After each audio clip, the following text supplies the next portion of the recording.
Dear students, how are you? Hope you all are fine. In my previous classes, we discussed on the right form of verbs.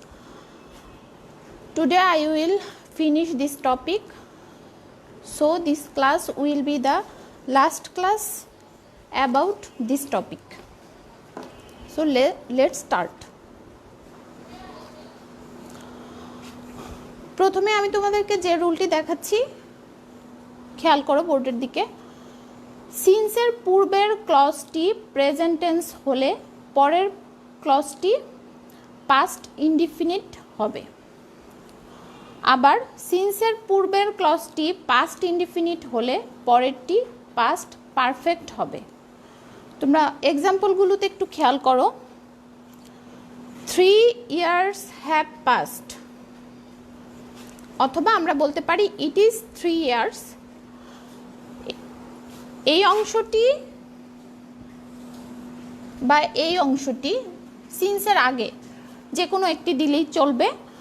তো দুটোই আমরা দেখতে পাচ্ছি যে একটি present ইনডিফিনিটে আছে আর একটি হচ্ছে প্রেজেন্ট পারফেক্টে আছে। তো আমাদের রুলে ছিল যে সিন্সের পূর্বের অংশটি প্রেজেন্ট টেন্সে হলে, তো এখানে প্রেজেন্ট টেন্স দেখা যাচ্ছে, তাহলে কি হবে? পরের অংশটি পাস্ট ইনডিফিনিটে হবে। তাহলে since we past the SSC exam, তো এই অংশটি পাস্ট ইনডিফিনিটে হয়েছে। আবার পরের বাক্যটিতে খেয়াল করো, it was long since, it was long, তো এখানে পাস্ট ইনডিফিনিট বোঝাচ্ছে। তো পাস্ট ইনডিফিনিট যদি হয় সিন্সের আগের অংশটি, তাহলে পরের অংশটি কি হবে? Past perfect. তাহলে I had seen her last. তো দেখা যাচ্ছে যে প্রেজেন্ট টেন্সে হলে আমাদেরকে খেয়াল রাখতে হবে যে প্রথম অংশ প্রেজেন্ট টেন্স হলে পরের অংশটি হবে পাস্ট ইনডিফিনিটে, কিন্তু প্রথম অংশটি যদি পাস্ট ইনডিফিনিটে হয় তাহলে পরের অংশটি হবে পাস্ট পারফেক্টে। এটা আমার প্রথম রুল।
দ্বিতীয় রুলটিতে তোমরা খেয়াল করো যে প্রিন্সিপাল ক্লজটি প্রেজেন্ট বা ফিউচারে হলে অন্যটিও প্রেজেন্ট বা ফিউচারে হয়। তো প্রিন্সিপাল ক্লজটি আমরা এখানে দেখতে পাচ্ছি যে students go to college and gain knowledge. I know when he comes, came, will come. আচ্ছা, এখানে আরেকটি বিষয় আছে যে আমরা বলেছি যে প্রিন্সিপাল ক্লজটি প্রেজেন্ট বা ফিউচার হলে অন্যটিও প্রেজেন্ট বা ফিউচারে হবে, তার মানে তার উপর ডিপেন্ডেন্ট অন্য যে ক্লজটি থাকবে সেটিও প্রেজেন্ট বা ফিউচারে হবে। তবে লজিক্যাল কোনো মিনিং যদি শো করতে পারে তাহলে সেক্ষেত্রে আমাদেরকে পাস্টেও লিখলে কোনো সমস্যা হবে না। তো প্রথম সেন্টেন্সটিতে আমরা দেখতে পাচ্ছি students go to college and gain knowledge. এই গো এবং গেইন দিয়ে আমরা বুঝতে পারছি যে প্রেজেন্ট টেন্সে আছে। কিন্তু সেকেন্ড সেন্টেন্সটিতে খেয়াল করো তোমরা যে আই নো, এটা প্রেজেন্ট, কিন্তু হোয়েন হি কামস এটাও রাইট, আবার হোয়েন হি কেম এটাও রাইট, আবার আমরা যদি বলি যে হোয়েন হি উইল কাম সেটাও রাইট হবে।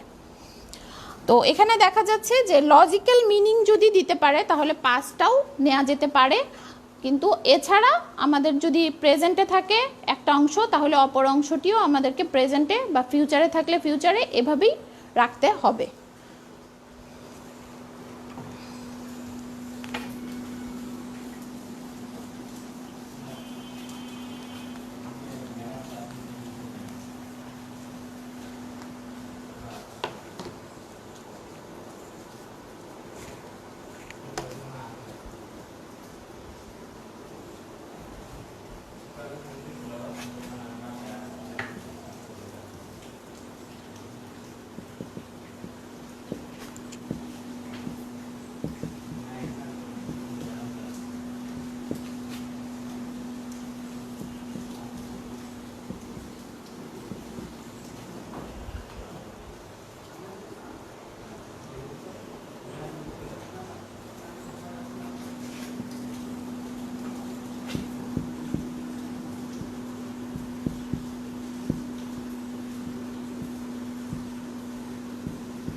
তিন নম্বর রুলটিতে তোমরা দেখো যে I wish, I like, if, would that, এরকমভাবে যদি কোনো সেন্টেন্স শুরু হয় সেই সেন্টেন্সটি দিয়ে মনের ইচ্ছা বা আকাঙ্ক্ষা বোঝায়। মনের আকাঙ্ক্ষা প্রকাশ করতে গিয়ে আমরা এই ধরনের শব্দগুলোকে ইউজ করি। তো এরকম যদি থাকে সেন্টেন্সের শুরুতে, তারপর অবশ্যই একটি সাবজেক্ট থাকবে। সাবজেক্টের পরের ভার্বটি যদি বি ভার্ব হয় তাহলে সেই বি ভার্বের পরিবর্তে আমাদেরকে মানে বি ভার্বের জায়গায়, সেটা তো শূন্যস্থান দেয়া থাকবে, সেখানে আমাদেরকে অলওয়েজ ওয়ার বা কুড বি ইউজ করতে হবে।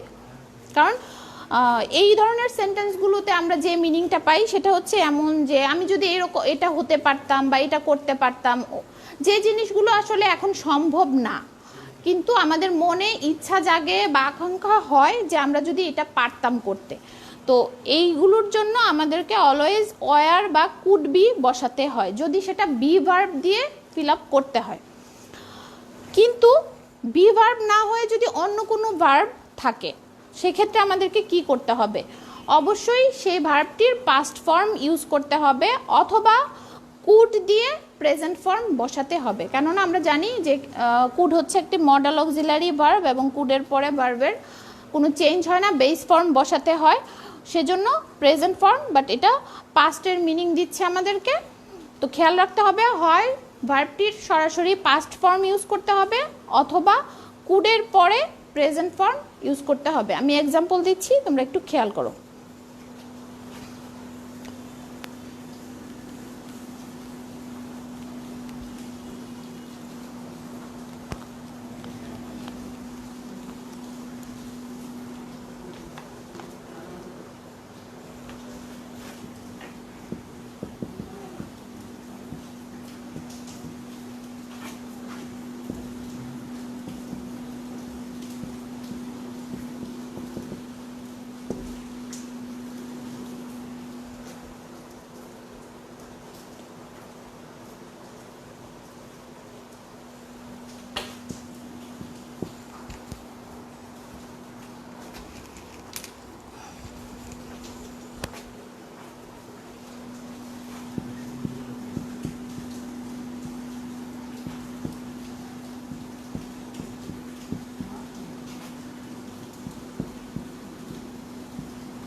প্রথম সেন্টেন্সটিতে দেখা যাচ্ছে আই উইশ আই ওয়ার অথবা কুড বি এ কিং, আমি যদি রাজা হতে পারতাম। তারপরের সেন্টেন্সটিতে আমরা দেখতে পাচ্ছি যে ইফ উই নিউ অথবা could know his telephone number, আমরা যদি তার টেলিফোন নাম্বারটি জানতাম তাহলে অবশ্যই তাকে ফোন দিতে পারতাম, এরকম কিছু। তো আই লাইক আই প্লেড অথবা could play with the children, শিশুদের সাথে আমি যদি খেলতে পারতাম। প্রত্যেকটা সেন্টেন্সেই একটা ইচ্ছা বা আকাঙ্ক্ষা প্রকাশ করছে যে আমরা যদি এটা করতে পারতাম, এরকম যা করা হয়নি বা করা যাবে না সেরকম অর্থে, কিন্তু আমরা যদি পারতাম। তো এরকম অর্থ প্রকাশ করতে গেলে আমাদেরকে এই যে I wish I like if would that এরকমভাবেই প্রকাশ করতে হয়। তো সেক্ষেত্রে সবসময় যদি বি ভার্ব থাকে তাহলে ওয়ার বা কুড বি, আর যদি বি ভার্ব না হয়ে অন্য ভার্ব বসে তাহলে ভার্বের পাস্ট ফর্ম অথবা কুড দিয়ে প্রেজেন্ট ফর্ম এভাবেই বসাতে হয়।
I fancy it is time, it is high time, মূলত এগুলো দিয়ে যে এখনই উপযুক্ত সময় এই অর্থটা প্রকাশ করে।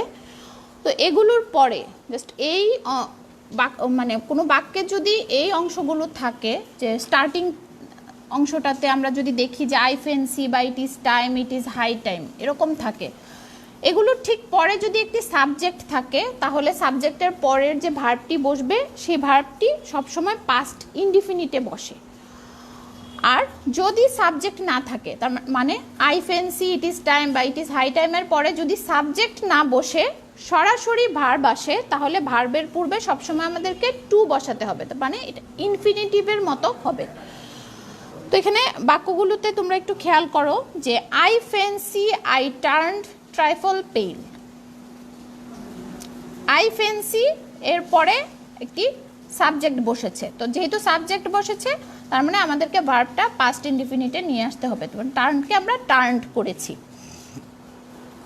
ইট is high time you studied hard, it is high time এই অংশের পরে একটি সাবজেক্ট বসেছে ইউ। তো আমরা বলেছি যে সাবজেক্ট যদি থাকে তাহলে পরের ভার্বটি পাস্ট ইনডিফিনিটে হবে, তাহলে স্টাডি এর পাস্ট ইনডিফিনিট স্টাডিড। আবার পরেরটিতে দেখো যে ইট is time to go college, it is time এর পরে আমাদের কোনো সাবজেক্ট নেই, তাহলে যদি সাবজেক্ট না থাকে তাহলে ভার্বের পূর্বে এই টুকে বসাতে হবে, ইনফিনিটিভের মতো হবে সেটা। তো এই বিষয়টা তোমরা খেয়াল রেখো যে আই ফ্যান্সি বা it is time, it is high time এগুলো থাকলে যদি সাবজেক্ট থাকে মাঝখানে তাহলে অবশ্যই পাস্ট ইনডিফিনিটে হবে ভার্বটি, আর যদি সাবজেক্ট না থাকে তাহলে ভার্বের আগে একটি টু বসবে।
আচ্ছা, আমাদের 5 নম্বর রুলে যেটি আছে সেটি হচ্ছে অ্যাজ ইফ বা অ্যাজ দো, এর অর্থটা হচ্ছে যেন। তো এরকম যদি থাকে কোনো সেন্টেন্সে তাহলে এর পূর্বের ক্লজটি প্রেজেন্ট ইনডিফিনিট হলে পরেরটি পাস্ট ইনডিফিনিট হবে। তার মানে আমাদের যদি একটি সেন্টেন্সে আমরা দেখি যে as if R as though যে কোনো একটি আছে, তো এটা অবশ্যই মাঝখানে বসবে, যে কিন্তু এর আগের অংশটি যদি প্রেজেন্ট ইনডিফিনিটে হয় তাহলে পরের অংশটি পাস্ট ইনডিফিনিটে হবে। আবার এই অ্যাজ ইফ বা অ্যাজ দো মাঝখানে থেকে এর আগের অংশে যদি আমরা দেখি পাস্ট ইনডিফিনিট আছে, তাহলে পরের অংশটি পাস্ট পারফেক্টে হবে। এক্সাম্পল দিচ্ছি আমি।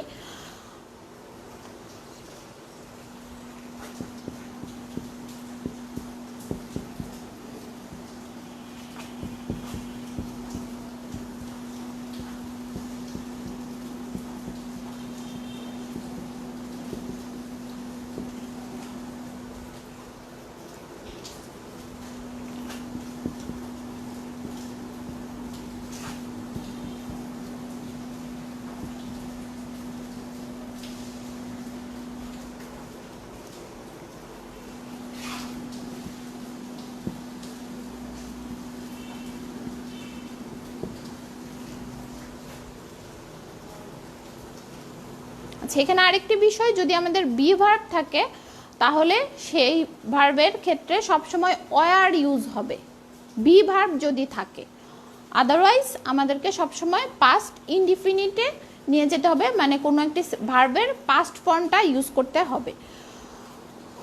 তো এখানে দেখা যাচ্ছে সেন্টেন্সটিতে যে you talk as if you knew everything. You talk present ইনডিফিনিটে আছে, as if you knew everything past ইনডিফিনিটে চলে এসেছে। তুমি এমনভাবে কথা বলছো যে তুমি সব কিছুই জানো, এরকম একটা মিনিং দিচ্ছে এটা। বা the man acts as though he war এ ফুল। লোকটি এমন করছে যে সে একজন বোকা, বোঝা যাচ্ছে। তো এই অ্যাক্টস এটা হচ্ছে প্রেজেন্টে, কিন্তু পরের অংশটি চলে গিয়েছে পাস্টে। এখানেই আমি খেয়াল করতে বলছি তোমাদের যে হি এর সাথে আমরা জানি যে নর্মালি ওয়াজ ইউজ হয় পাস্ট টেন্সে, কিন্তু এখানে অ্যাজ ইফ বা অ্যাজ দো এর পরে যে পাস্ট ইনডিফিনিটটা হবে সেক্ষেত্রে আমাদেরকে সবসময় ওয়ার ইউজ করতে হবে।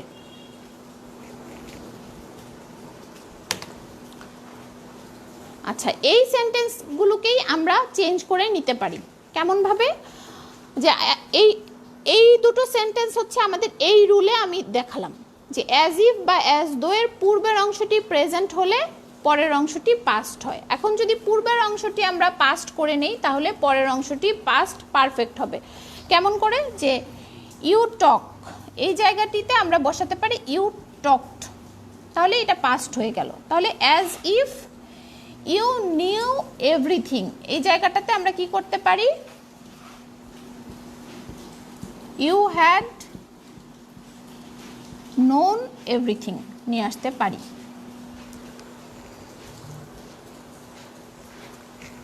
আচ্ছা, আবার এখানে কি করতে পারি? যে দ্য ম্যান অ্যাক্টস ছিল, তো আমরা এটাকে পাস্ট করতে অ্যাক্টেড ইউজ করতে পারি, যে the man acted as though he war. তো ওয়ারের পাস্ট পারফেক্ট করতে গিয়ে আমরা যেটা করব, হি হ্যাড বিন এ ফুল হয়ে যাবে। তাহলে ইউ টকড এটা হচ্ছে পাস্ট ফর্ম, তো পাস্ট ফর্মে যদি থাকে প্রথম অংশ তাহলে পরের অংশ হবে পাস্ট পারফেক্ট, হ্যাড নোন হয়েছে। আবার দ্য ম্যান অ্যাক্টেড এটাও পাস্ট ফর্ম, তো এই পাস্ট ফর্মের পরে পরের অংশ হবে পাস্ট পারফেক্ট, তো হি হ্যাড বিন এ ফুল।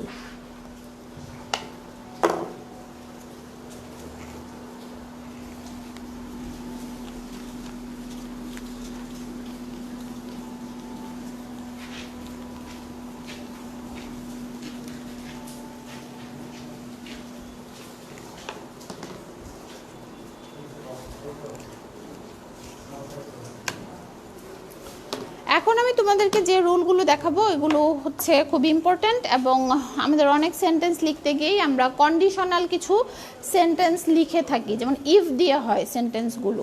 সেই ইফের কয়েকটি রুল আমি দেখাচ্ছি।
ইফ যুক্ত ক্লজটি যদি প্রেজেন্ট ইনডিফিনিটে হয় তাহলে অপর যে ক্লজটি থাকবে সেটি প্রেজেন্ট বা ফিউচার ইনডিফিনিটে হয়।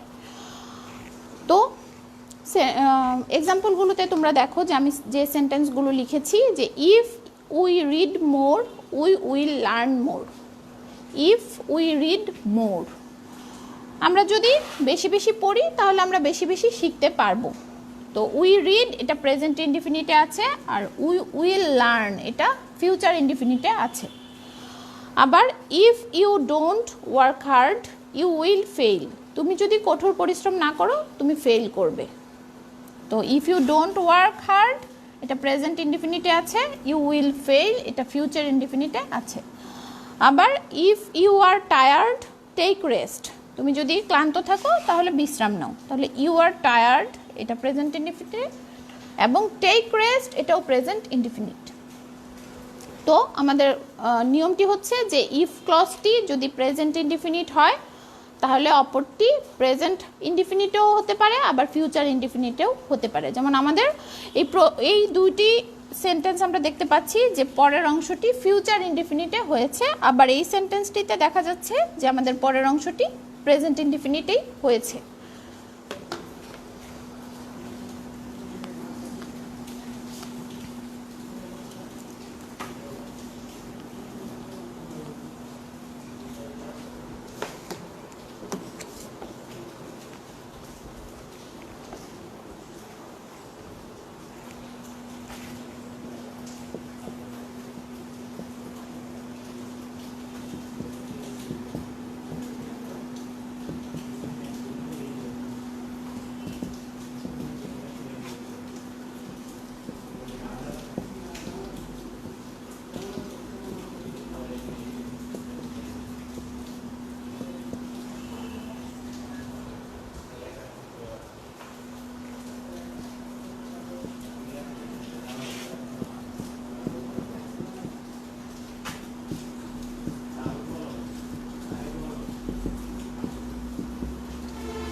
আচ্ছা, আমাদের আগের যে রুলটি ছিল সেটা হচ্ছে ইফের প্রেজেন্ট কন্ডিশনাল আর এটা হচ্ছে ইফের পাস্ট কন্ডিশনাল। তো ইফ যুক্ত ক্লজটি যদি পাস্ট ইনডিফিনিটে হয় তাহলে পরের যে ক্লজটি বা পরের অংশটি যে থাকবে সেন্টেন্সের সেই সেন্টেন্সটির স্ট্রাকচারটা হবে এমন যে প্রথমে সাবজেক্ট, তারপরে উড কুড মাইট যে কোনো একটি ব্যবহার করলেই হবে।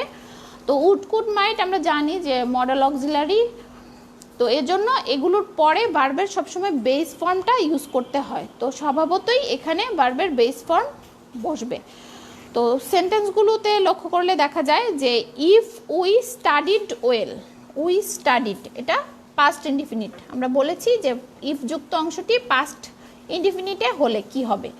তো উই স্টাডিড পাস্ট ইনডিফিনিটে আছে, তার মানে আমাদেরকে উড কুড মাইট যে কোনো একটি বসিয়ে তারপর ভার্বের প্রেজেন্ট ফর্মটি বসাতে হবে। তো উই মাইট পাস, আমরা যদি ভালোভাবে পড়তাম তাহলে পাস করতে পারতাম। If I were rich I would help the poor. তো আই ওয়ার রিচ, আমি যদি ধনী হতাম, পাস্ট ইনডিফিনিটে আছে, তাহলে I would help the poor, আমি গরিবদেরকে সাহায্য করতে পারতাম। আবার if I had a lot of money, past ইনডিফিনিটে, যে আমার যদি অনেক টাকা থাকতো সেক্ষেত্রে আমি কি করতে পারতাম, I would help the poor, আমি গরিবদেরকে সাহায্য করতে পারতাম। তো এটা হচ্ছে ইফের পাস্ট কন্ডিশনাল।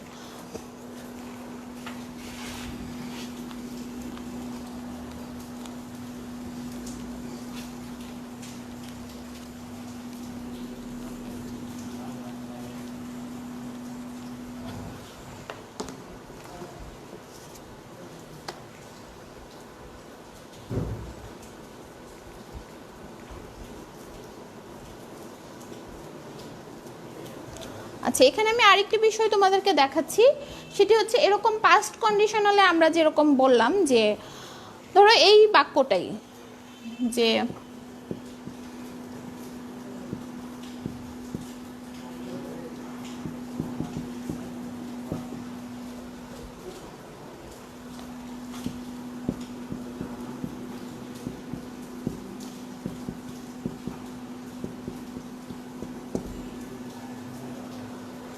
এই সেন্টেন্সটিকেই আমরা যদি এমনভাবে লিখি, ওয়ার আই রিচ, মানে এই ওয়ারটাকে আমরা প্রথমে নিয়ে আসছি এবং পরে সাবজেক্টটিকে বসাচ্ছি। তো ইফ আই ওয়ার রিচ দিয়ে যে মিনিংটা প্রকাশ করবে, ওয়ার আই রিচ দিয়েও ঠিক সেম মিনিংটাই প্রকাশ করে। তো এই সেন্টেন্সটা, if I were rich I would help the poor, আমি যদি ধনী হতাম তাহলে আমি গরিবদেরকে সাহায্য করতে পারতাম। তো আমরা যদি এভাবেও বলি যে were I rich I would help the poor, এটাও কারেক্ট হবে। তো এরকম আরেকটি সেন্টেন্স আমি দেখাচ্ছি তোমাদের।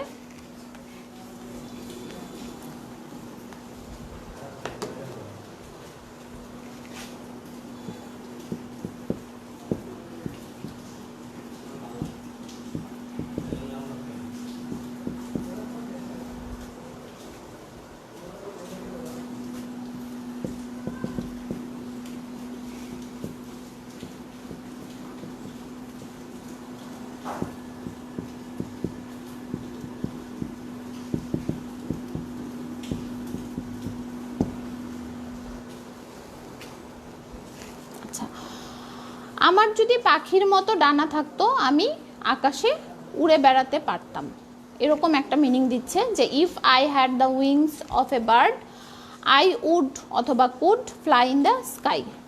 তো আমরা যদি এটাকে বলি যে এই যে হ্যাডটিকে যদি আমরা সামনে নিয়ে আসি, যে had I the wings of a bird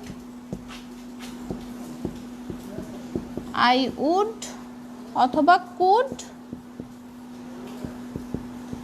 fly in the sky, দুটো সেম অর্থই প্রকাশ করে। যে একটি হচ্ছে ইফ দিয়ে শুরু হয় আর একটি হচ্ছে ভার্বটাকে সামনে এনে শুরু হয়, কিন্তু দুটোর অর্থই সেম।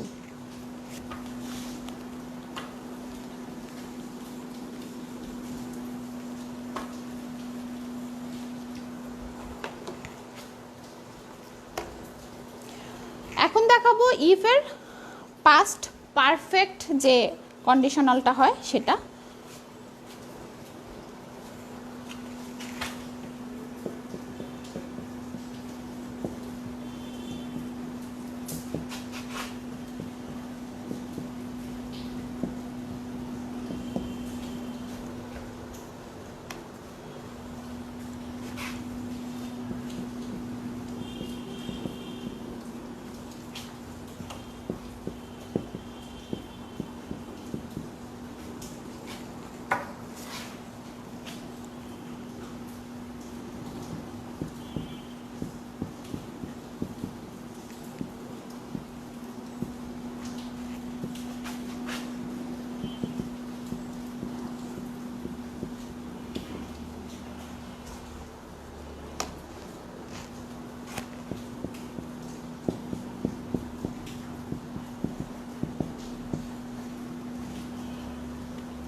আচ্ছা, এখন হচ্ছে পারফেক্ট কন্ডিশনাল ইফের।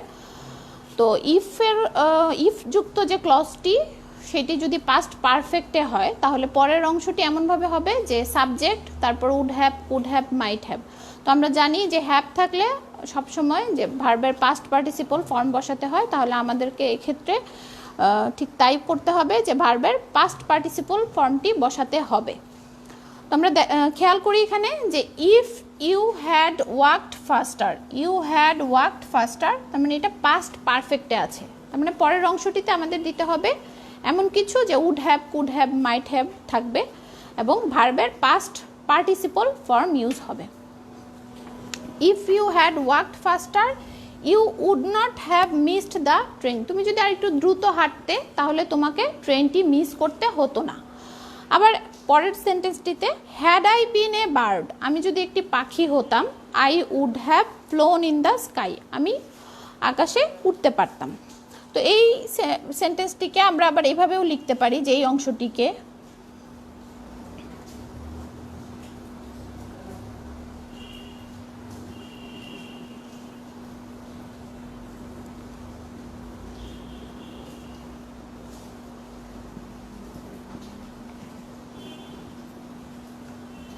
আমি যদি একটি পাখি হতাম, সেম অর্থই প্রকাশ করছে। তো এখানে বিষয়টি যেটি হচ্ছে যে ইফ ক্লজটি যদি পাস্ট পারফেক্ট হয় তাহলে আমাদেরকে অবশ্যই এই স্ট্রাকচারটি ফলো করে পরের অংশটি লিখতে হবে। সেই স্ট্রাকচারটি হচ্ছে এমন যে সাবজেক্টের পর উড হ্যাভ, কুড হ্যাভ বা মাইট হ্যাভ যে কোনো একটি বসবে, তারপর ভার্বের পাস্ট পার্টিসিপল ফর্ম।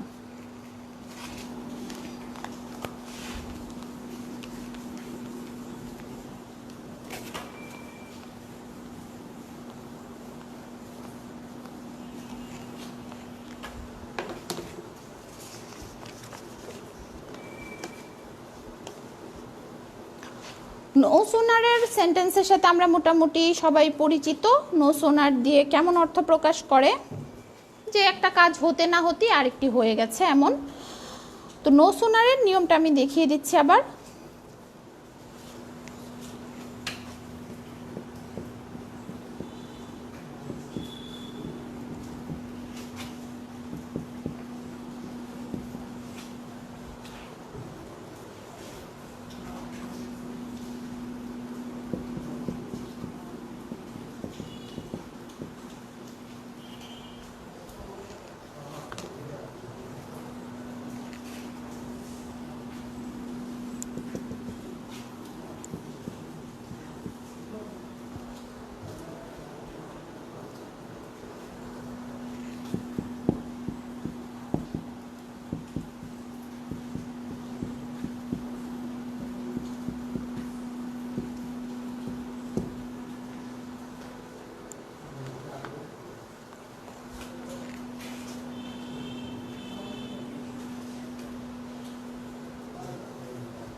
নো সোনারের বাক্যগুলোতে এমন হবে যে নো সোনারের অংশটা সবসময় পাস্ট পারফেক্ট টেন্সে হবে।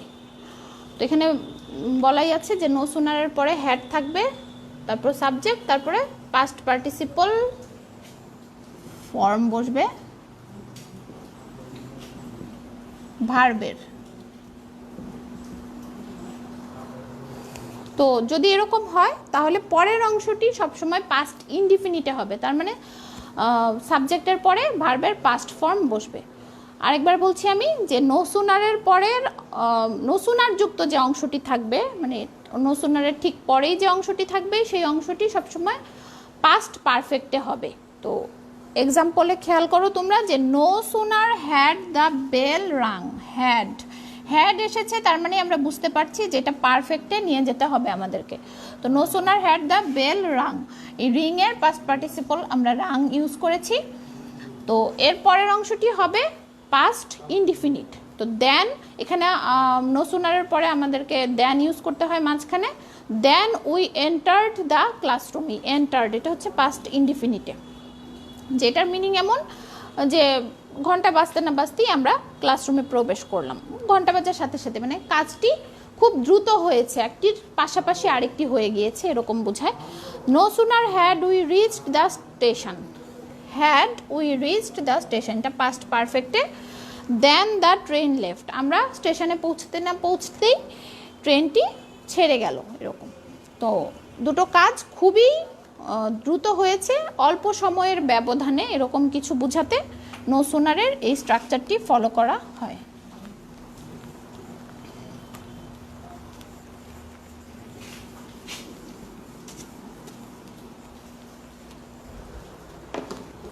আজকের যে লাস্ট স্ট্রাকচারটি আমি তোমাদেরকে দেখাবো, যে রুলটি দেখাবো সেটি হচ্ছে হার্ডলি বা স্কার্সলি দিয়ে।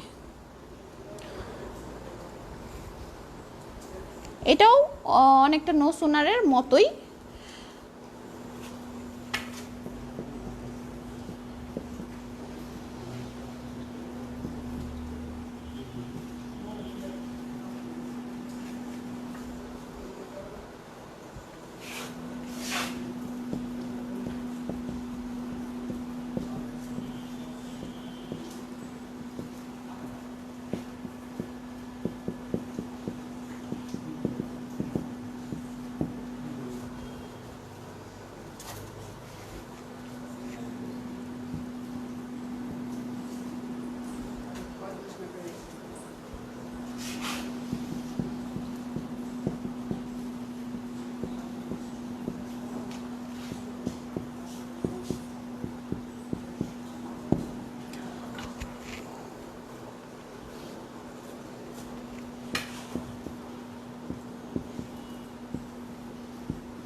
নো সুনারের বেলা আমরা দেখেছিলাম যে মাঝখানে দেন থাকে, কিন্তু এখানে হার্ডলি বা স্কার্সলি থাকলে মাঝখানের শব্দটি হবে when.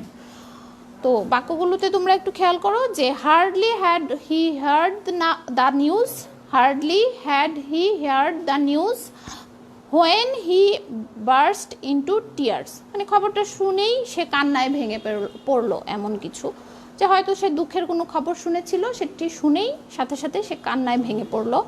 Scarcely had we reached the class when the bell ring, ঘন্টা বাজার সাথে সাথে এরকম হলো যে তারা, এটার অর্থটা এরকম দাঁড়াচ্ছে যে তারা পৌঁছালো এমন সময়ই ঘন্টাটা বেজে উঠল।